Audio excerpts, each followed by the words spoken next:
샬롬! 친구들 한 주간 잘 보내셨죠?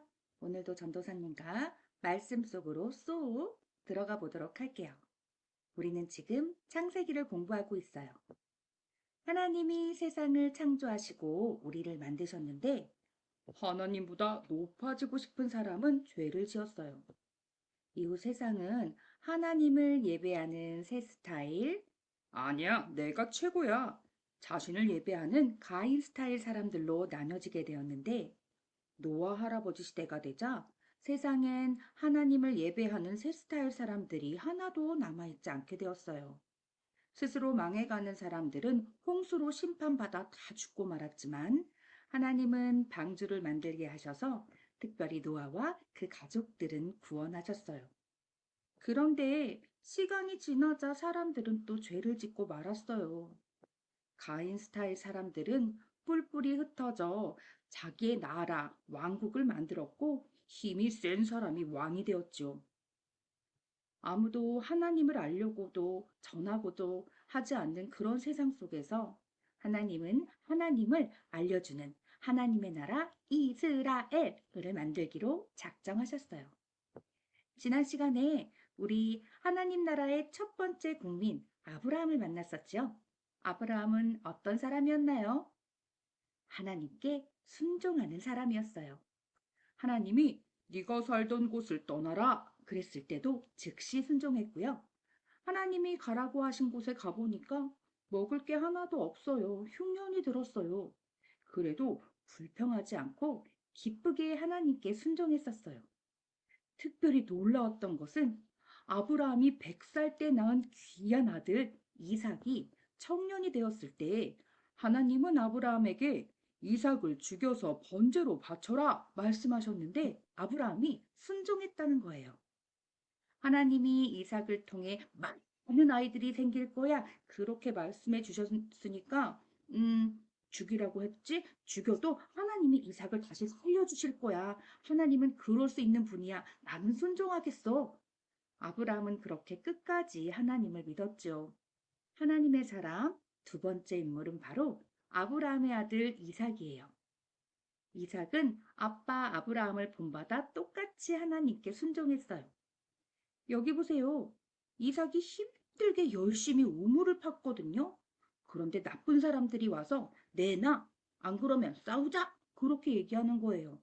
그런데 이삭은 아니요, 아니요. 저는 싸우지 않을래요. 하나님이 싸우지 말라 그랬어요. 하나님께 순종할래요. 이렇게 힘들게 우물을 팠지만 여러분 그냥 가지세요. 이렇게 말했던 대단한 사람이에요. 한 번도 아니고 두 번, 세 번이나 그렇게 양보를 했던 순종했던 사람이었어요. 이삭은 나중에 쌍둥이를 낳았는데 쌍둥이가 큰아들은 에서라고 하고 작은 아들의 이름은 야곱이라고 해요. 야곱은 늘 억울했어요.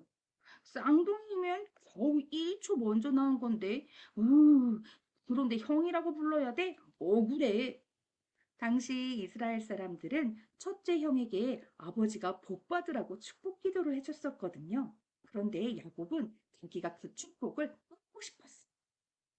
그래서 아버지가 늙어서 눈이 안 보이게 되자 털이 많이 난 형처럼 보이려고 팔에다가 동물 털을 칭칭 감고서는 아버지, 제가 형 에서예요. 그러면서 아버지를 속여서 축복을 받았어요. 이 일로 화가 난 에서를 피해 야곱은 멀리 친척집에 도망가서 살아야 했죠. 야곱은 또 부인이 4명이나 되고 아들을 12명이나 낳았어요. 그런데 야곱은 그 중에 라헬이라는 부인만 엄청 예뻐하고 그 라헬이 낳은 요셉이라는 아들만 엄청 예쁘게 차별했어요. 요셉한테만 알록달록 예쁜 옷을 입혀주었죠. 야곱은 또 돈을 많이 벌고 싶어서 엄청 열심히 일하기도 했죠. 야곱은 이렇게 하고 싶은 거, 갖고 싶은 거, 되고 싶은 게 많은 사람이었어요. 우리도 그렇지 않나요?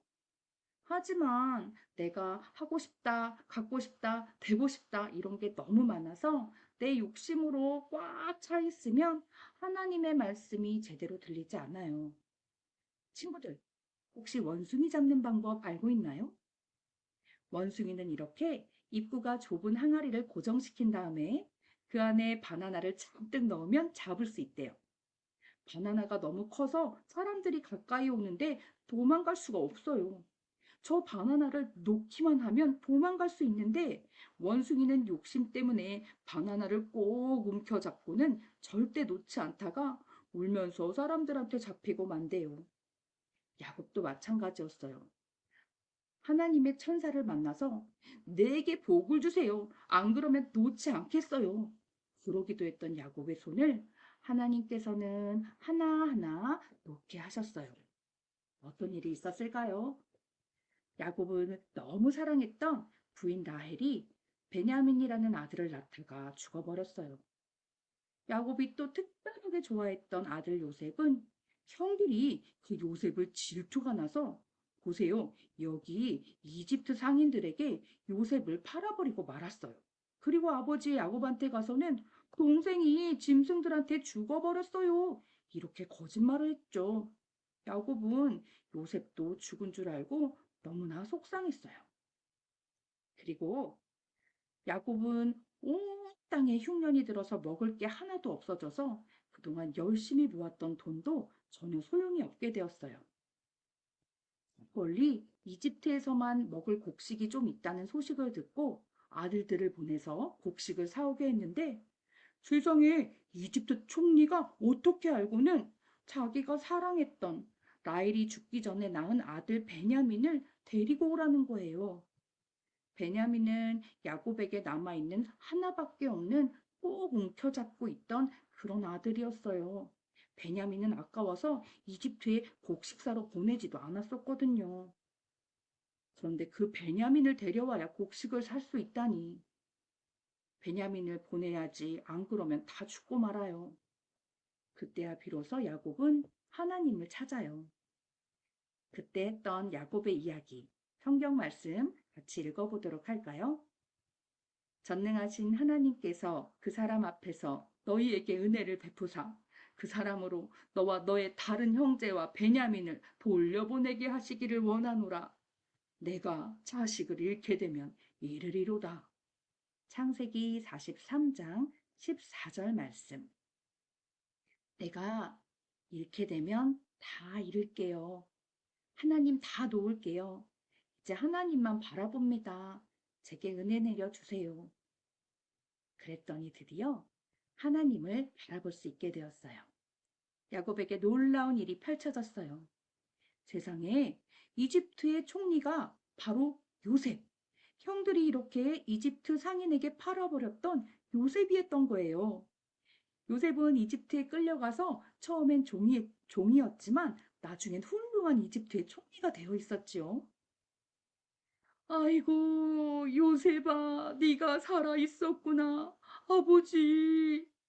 야곱은 아들 요셉을 다시 만났고 또 이집트에 야곱과 그의 가족들 70명이 내려가서 이전보다 더 풍요롭게 하나님의 말씀을 쏙쏙 들으면서 나중에 아들들한테 축복할 때는 장차 오실 예수님까지 예언하게 되는 그런 놀라운 능력의 사람이 되었어요. 우리 친구들도 살면서 먹고 싶은 거, 갖고 싶은 거, 하고 싶은 거, 되고 싶은 거 참 많지요? 그런 생각이 강하게 들 때마다 잠시 스톱, 멈추고 하나님을 생각했으면 좋겠어요. 우리 같이 기도할게요. 하나님 아버지 감사합니다. 내 욕심으로 꽉 차서 하나님 말씀이 들리지 않는 일이 없도록 도와주세요. 예수님 이름으로 기도합니다. 아멘. 친구들, 다음 주에 요셉이 어떻게 이집트의 총리가 되었는지 같이 살펴보도록 해요. 샬롬!